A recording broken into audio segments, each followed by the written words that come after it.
Hey, what's going on, my friend? Hope you're having a great day. That was my get attention intro. This is Paul Hutchings with another episode of The Good Parts, a daily social media show where I go live Monday through Friday right around 11 a.m. Eastern Standard Time to share one good part from my life and or business in an effort to help you and me create more prosperity, freedom, happiness, joy, abundance, all the good things that life has to offer. And in today's episode, I'm going to be responding to a question that I got from a very good friend of mine. Her name is Jessie Jenkins, and I hope she's tuning in today. I messaged her and let her know I was going live. She said she had an appointment coming up, but she would get on for as long as she could. And the question is, should I pay off my home mortgage? But more specifically, she knows that I paid off my home mortgage. Woohoo! Thankfully, so glad to have that thing gone. That was a big goal we had a number of years ago. And I've been an advocate for encouraging people to pay off their debt for a very long time. In fact, I helped create a product called the Financial Literacy Academy. And inside that product, we talk about why it's good to get rid of your debt. And we have strategies for how to do that, so on and so forth. And so Jessie knows that this is my main or one of my main pieces of advice for people to build more freedom in their lives. And she messaged me the other day and she said, Paul, what would you have to say to all of the people that say that's not a smart idea, that there are better things you can do with your money than paying off your home mortgage? And so what I want to do in this video is answer that question to the best of my ability. And I would love to get your feedback on this topic as well, because I'm not interested in being right. I'm interested in what's right. And so if I'm off, if you have a different view, if you have a different opinion, go ahead and post that below. If you have a question on debt elimination, let me know. I am an expert in this topic because I have no debt, zero debt, other than, I've got a credit card that I put all my charges on, but we pay that thing off every month. And it's a great way to live. I think it helps me to have a light soul, a sense that I'm moving through life with freedom. And I really enjoy that. So Nick says, hello from West Virginia. Good to see you, Nick. Thanks for tuning in. William says, good morning from Singapore. Good to Malay. I'm so sorry. I think you're in Singapore. Correct me if I'm wrong. Ashley says, good morning. Hey, good morning, Ashley. Veronique says, back from the cold, back into Belgium. Awesome. Well, hope you guys had a great vacation. And good to see you back. Lori Sue says, go Paul, love the FLA. I'm learning so much about living a life of financial freedom through saving, investing, and income producing assets. Woohoo! Love it. That's the path. As they say in The Mandalorian, this is the way. This is the way. Kevin Coe says, good morning. Hey, Kevin. Sam says, hello from Houston. Hello, Sam. Danny says, good morning. Good to see you, Danny. And Christy Hall, I got to give you one of these, Christy Hall. Christy does this to me in the Zooms all the time. Well, not just me, but to a lot of people. And I love that. It's like, hey, I love you, sending you hearts. So thank you for that. We got a lot of people tuning in. Lonnie Hogan, hey, what's up? Nelson, hello. Says, love to be here again. Glad you're here, Nelson. Bill Fever says, hello. Hey, Bill. Yes, Singapore. Okay, awesome. Singapore. I won't try to say that in Chinese, but I used to be able to know how to do that. Just beside Malaysia. Okay, I don't feel so silly because they're close to each other. Yay. Gio says, I want to be like you when I grow up. Thank you. I appreciate that compliment. And Rita Joy says, mwah, mwah, mwah. All right, well, mwah, mwah, mwah, back to you. Okay, so here's the deal. When I first got started building a direct sales business from home, so what I'm going to do is I'm going to share with you a couple of ideas that made a big difference for me on viewing this topic, on my philosophy. I was listening to a book the other day by Will Durant, and he gave a great definition of philosophy. And the way he described philosophy was to have a large perspective. And I thought that was a unique way to define philosophy. So if nothing else, if you decide to tune in and pay attention to this content, there is a chance that your perspective can expand. Whether you follow the tips I'm going to share in this video or not, that's up to you. Again, I could be right, I could be wrong. You're going to have to decide that. But I think it's always good to enlarge our perspectives. So when I got started building this direct sales business way back in the day, I was living in a trailer house.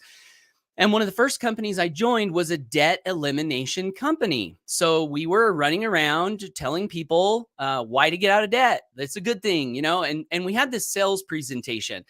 And I remember sitting in the back room of my single wide mobile home on the toilet with the seat down in the morning before I would go to my job, because I wanted to memorize this sales presentation, because I was meeting with people and going through the flip chart and I wanted to know the material. So inside this sales presentation, there were some ideas that gave me a different perspective on debt that really kind of motivated me to want to get out of debt. And a couple of those ideas, one of them was they said that, and again, right or wrong, this is just a perspective that helped me. So they said, the first thing they said was financial institutions operate a lot like a magician. They use distraction and manipulation. And they had this metaphor where they said a magician, the way the magician will perform the trick is they'll say, look at my handkerchief in the air up here. And while the financial institution is doing that, or while the while the magician is doing that, everyone in the audience will look up at the handkerchief, and while they're looking at the handkerchief, the magician will take the hand, put it behind the back, and manipulate the thing, the coin, the bird, the whatever it is. So while the audience is distracted, the magician is performing the magic, aka the trick. And so this presentation said financial institutions operate this way. And how do they do that? Well, the handkerchief they hold up is low interest rate, low monthly payments, no money down. Look how easy it is to buy this new car. Look how easy it is to get the dream luxury home that you want. You can have it right now. You don't need to have money. You don't need to have money down. You don't need to have much of an income coming in. No, we'll finance you. So, and everyone's like, ooh, I want that now. And then what happens is the financial institution behind the back, and what do I mean by behind the back? Well, the way this works in a financial transaction is they have these things called, documents, lease agreements, loan agreements, a mortgage, document where it's a stack of papers that's filled with a bunch of mumbo jumbo, legalese, and you sign, you check. But usually embedded within the terms of those documents, there's something called a disclosure where they actually have to disclose all of the fees, the real cost of the loan. But see, what happens is most people never look at those things. So most people, they're thinking low payment. Oh yeah, $100 a month, $200 a month, $1,000 a month, whatever. I can do that. No problem. But what most people miss is that when you go into debt for something, you are paying far more than you usually think you are. And in the sales presentation, the way they explained it was, at the time, I think the interest rate on mortgages was 8%, which funny enough, I think they're about that today, up from like 2 or 3%, right? But anyway, they said, okay, let's look at this mortgage, 8%. Let's say you buy a $200,000 house, or let's say you buy a $150,000 house, 8%. Well, if you take the amount of interest that you're going to pay over the life of that 30-year mortgage, what you'll find typically is that $150,000, and I'm using rough numbers for an example, that $150,000 loan will turn into a $300,000 payback. And so you've paid $150 for the house, and then $150 to the bank, flush down the toilet. And then what this sales presentation said is they said, okay, does that look like 8%? Or does that look more like 100%? If you're taking 150 and turning it into 300, that looks more like you're paying 100% interest, right? And I know the financial people will say, Paul, you're not explaining it right. There's all these details and stuff. I get it. This is just a perspective. It's a reframe. It's a way to look at this thing in a way that might motivate you to get rid of the debt so that you don't have to be spending double the money to buy the things that you want to buy.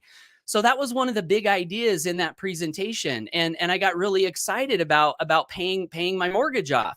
A couple other ideas from that presentation. They said the origin of the word mortgage comes from a root word, mortir, which means, does anyone know what that means? I'm curious. Comment in the comments if you know what mortir means. What they taught me was that mortir means until death. And then they said in that presentation that most people have mortgages until the day they die. Death pledge, right? Death pledge. And I thought, that's not so cool. And the other thing they said in this presentation, before I get to the two big arguments for paying off your debt, and I'll share my thoughts on these big arguments, is they said the other thing about mortgages is that most people refinance their home every 5 to 7 years. So if you look at a mortgage, you'll notice that the bulk of the interest that you pay is in the front end of that loan. So in other words, your payment number one, very tiny fraction is actually going to paying down the principal, and the huge lion's share of that payment is going interest profit to the bank. And then every month you pay that mortgage off, the numbers shift just a little bit in your favor. But there's a huge chunk of interest that's paid in the first 5 to 7 years.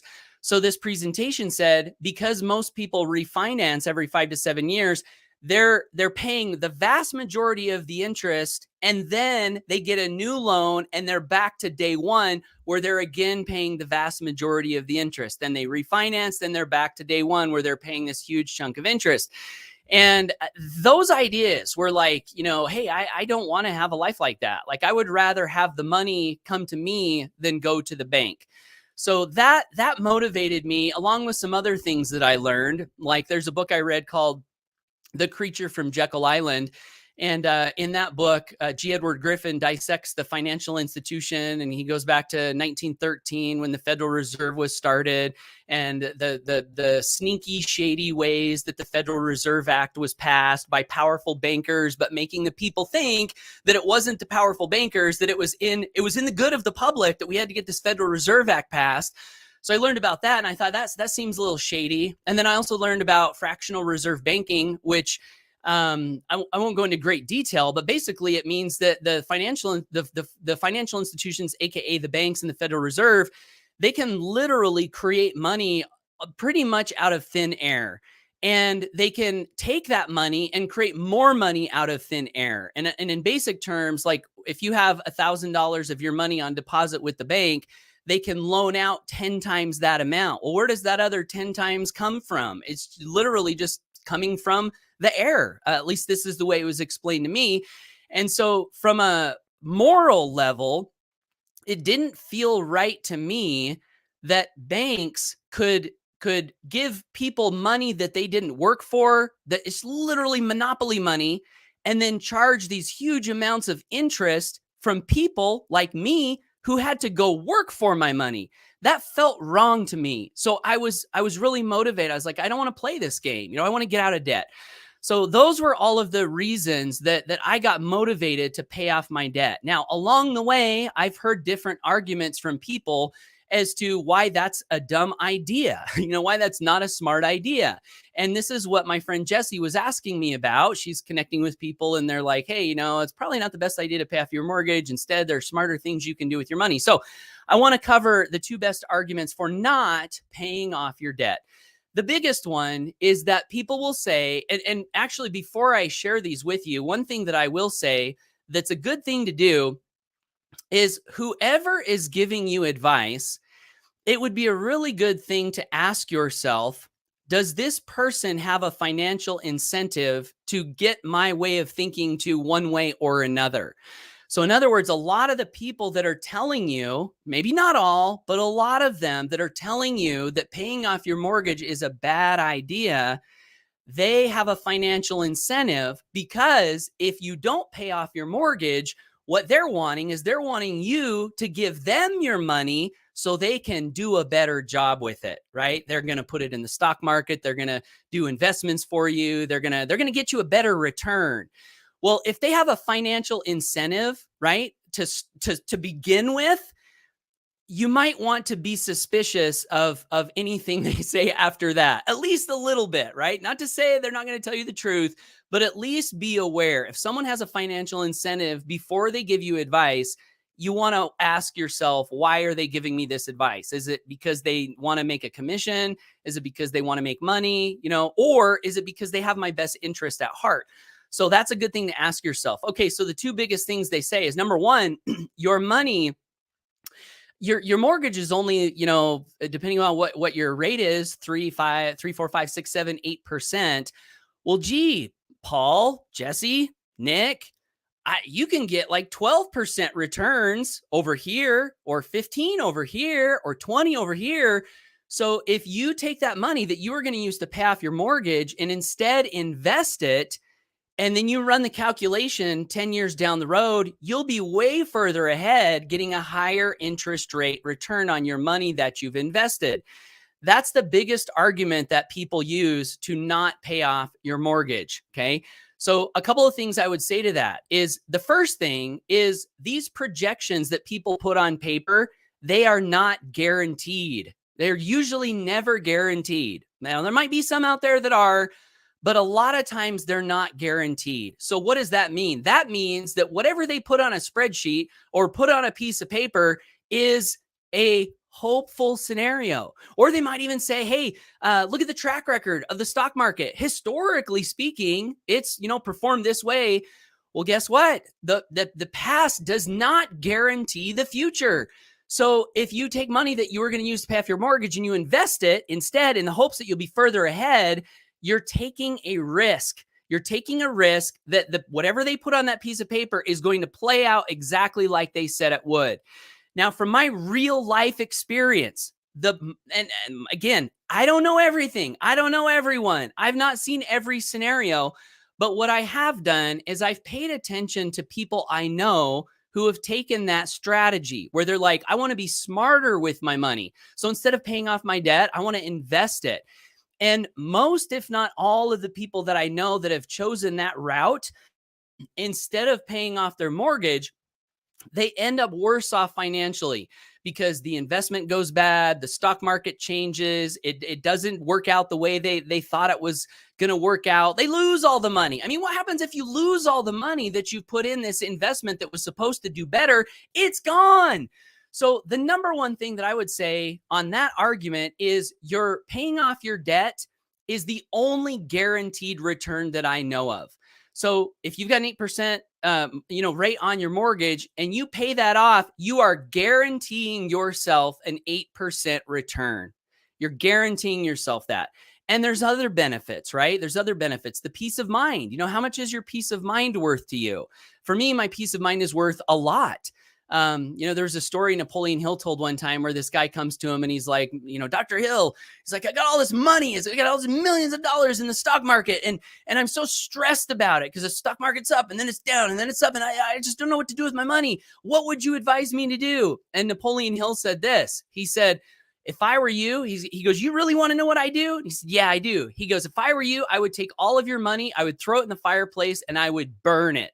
And the guy said, you can't be serious. And he said, I've never been more serious in my entire life because your money right now is ruining your life because you can't stop thinking about it. It's stressing you out. It's not worth it. Money is not worth it if it destroys your peace of mind. So if you are trying to be smart with your money, now maybe you're a genius or maybe you've got geniuses around you and that's fine. But for a lot of people, what ends up happening is the complexity of investment here, tracking, interest rates and this and that and the other, it becomes so complex that it's like, okay, is it worth it? Is it worth it? Or would you rather just pay off your debt, guarantee a return, eliminate that monthly payment? Now all of the money that comes into your life is yours to compound and grow. For me, peace of mind was worth it. Peace of mind was worth it. So that's big argument number one that most people use as to not pay off your mortgage. And then the second one, and this might have, the other one I guess has merit too. Every situation is different. You got to look at them all. But the other one is asset protection. So I actually know a guy named Mark Kohler who's really good with taxes and tax strategy and asset protection. He's written several books, and I read a book that he wrote on asset protection. And there is one argument for asset protection that says, if you have all of your equity in your home and it's all paid off, if you were to get in a lawsuit, that equity is exposed more versus if you're maxed out on debt and you have little equity in your home, there may be an asset protection angle that you could take. So what would I say to that? I'd say it's worth looking at, it's worth looking at. Look at your personal situation, look at are you engaging in activities that are highly likely to expose you to a lawsuit? That might be something to think about. I'm not an attorney, by the way. I'm not an attorney, so this is not legal advice. I'm not an accountant. This is not tax advice. This is just my advice for things that I've thought about to continue to motivate myself to see these arguments against getting out of debt, and like, how do I deal with them? How do I work with them? Why did I hear all of these arguments and still come to the conclusion, no, I'm just going to get out of debt. I'm just going to get out of debt. The freedom, for me was worth so much. To not have that monthly payment being demanded of me every month, to not have the bank having a claim over my life. If financial hard times come and you can't make your payment, you'll find out real quick who actually owns that house. And guess what? It ain't you. It's the bank. They will take that sucker. And you're like, wow, I thought this was my house. It's not. It's not. It's the bank's. If you got a bunch of debt on your house, the bank actually has winning rights in the court of law, to take that home from you. So when you pay it off, there's this sense of, this is mine. It's I own it and nobody else has claim to this. And that feeling is very, very priceless. To be able to look at the car you own and say, that's mine. It's not mine with the finance institution. It's not mine with the bank. That's mine. I worked for it. There is a real sense of pride that comes from ownership when you actually own something. And I would say that's worth doing. It's worth going for. So anyway, those are my thoughts. Did I miss anything? Comment down below if I missed another argument that people use as to why you should not pay off your debt. I think those were the two main ones. And so, Mike's got one here. Thank you, Mike. The interest is tax deductible. All right, well, let's talk about that. So, and that is true. Your interest is tax deductible. So on your mortgage, the interest you pay to your bank can be tax deductible. So let's look at it this way. If you've got $1,000 going out for your mortgage, and let's say $700 of that is going to your interest. So if we pull out a calculator and we say, let's say 700, yeah, did I say seven? Oh, we'll say 800. 800 is going to your interest times 12. That means you could deduct $9,600 from your tax bill every year. You could deduct that from your taxes.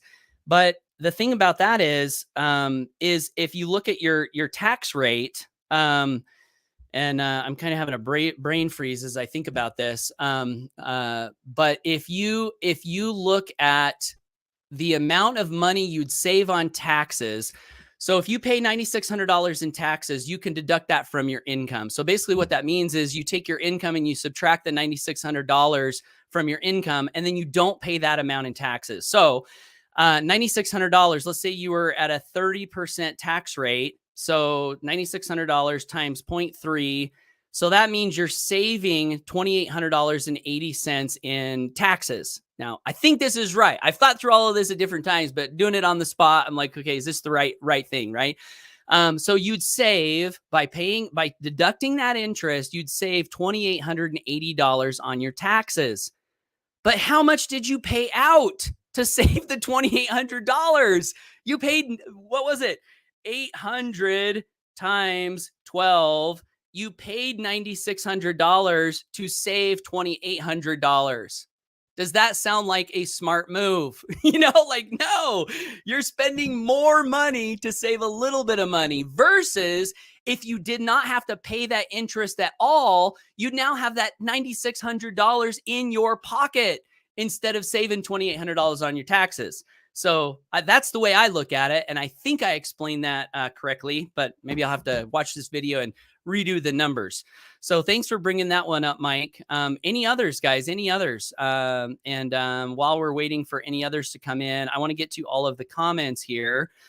But I also want to say, I am Paul Hutchings and I do these lives every day, Monday through Friday. If you got value from me today, I would love to invite you to subscribe to me on social media if you want to get more content like this. And/or you can visit my website, which is the best way to get my best ideas that have helped me to retire in my 40s. That's my goal, is to help people make good decisions so they can build lives of freedom. And you can subscribe to my email list and be sure to get all of my content and also pick up a free gift along the way. So I'm going to jump to the comments here and we'll see what everyone is saying. And I know this is controversial. So I'm looking for some people going to argue with me in the comments. Paul, you're giving bad advice. I get that sometimes. And I'm okay with that.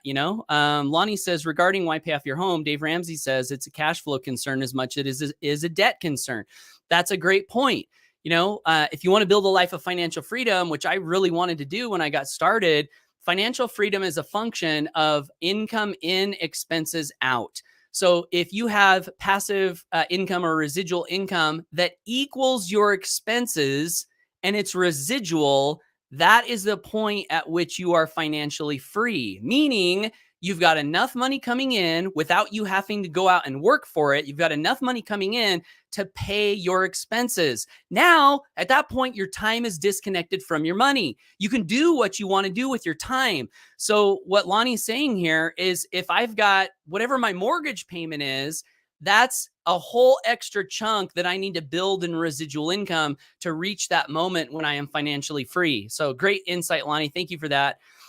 Bill Fever says perspective is very interesting. It's based on our experience. Yeah, it's based on our experience, Bill, and also the experience of other people, which is why we want to read books, because we can gain so much perspective from the experiences of others and not have to learn it all on our own. But yeah, that's where it comes from. Kevin's Coe says that, yes, the fine print. Yep. Kevin Coe says 8% at 150. Yep. Talk on 401k fees. Yeek. Yeah. I'm not an expert on 401ks, but yeah, I'm sure there are a lot of fees in there. Bill Fever says mortgages are not that great. Learning a lot from you and Mike and Dave Ramsey. Wish I knew all of this when I was a young guy like you, Paul. Yeah, me too. I feel so thankful that I learned these things when I was young.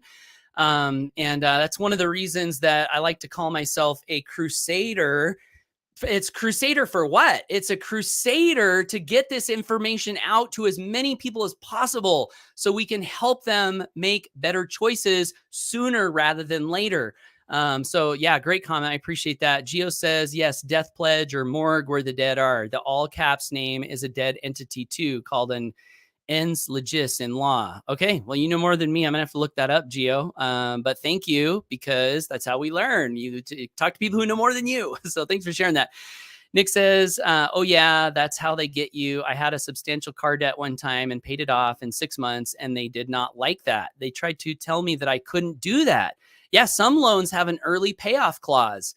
So that's always something to be aware of if you're getting into a loan. Do they have an early payoff clause where you're fined? They give you a fee for paying it off early? Why would they do that? Because they want you to run that thing out over the course of the loan, because that's where they make most of their money. So thank you for that comment, Nick. Nick says same thing with mortgages. If you get one, make sure you read the fine print on paying it off early. Yep, absolutely. Kevin says, try and ask a used car salesperson what's a good car for me, right?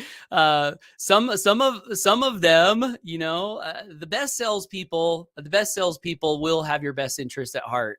So yeah, a lot of sales. That's why people don't like salespeople for the most part, is because salespeople have this reputation of trying to get people to do things they don't want to do. But you don't have to do that as a salesperson. And actually, my opinion is the best salespeople don't do that. The best salespeople are educators. The best salespeople have the person's best interest at heart. I'm getting a clear bra put on my Tesla next week, and I was talking to a bunch of different people about, getting this service done. And I went to one guy and I said, can you match the price of this other company, because they were a lower price? And he said, I'm sorry, I can't, my prices are what they are, but here's why my prices are this way. We go the extra mile here. We do this, this, this, and this. And then he walked out to my car and he started looking at my car, and he's like, actually, the way this hood is, you might be okay going with that other guy. He literally told me that I might be okay going with the competitor. And he said, while we were talking, he said, my goal really is to educate you. I want to give you the best information I can. And it's totally cool if you don't use me. I just want to be helpful. And I thought, that is how it's done.